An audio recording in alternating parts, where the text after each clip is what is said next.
Divisible by 3. Divisible by 3, sum of its digits is divisible by 3. Example, 54. 5 plus 4 equals 9. Then, ang 9 atong ma-divide sa 3. So, pwede ba siya ma-divide sa 3?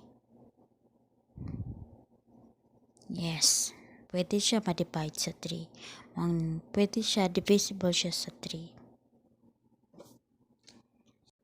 Timan magamit ang plus o divided by 3 sa divisible by 3. Okay?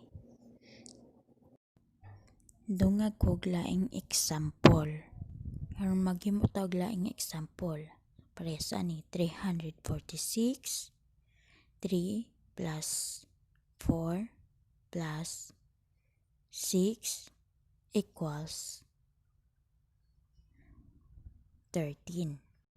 Okay, karon ang 13 i-divide na to sa by 3. Pwede ma-divide ang 13 sa 3.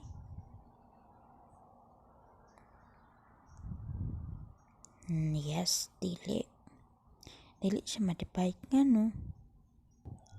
Kung ang 13 atong i-divide sa 3 equals 4 remainder 1.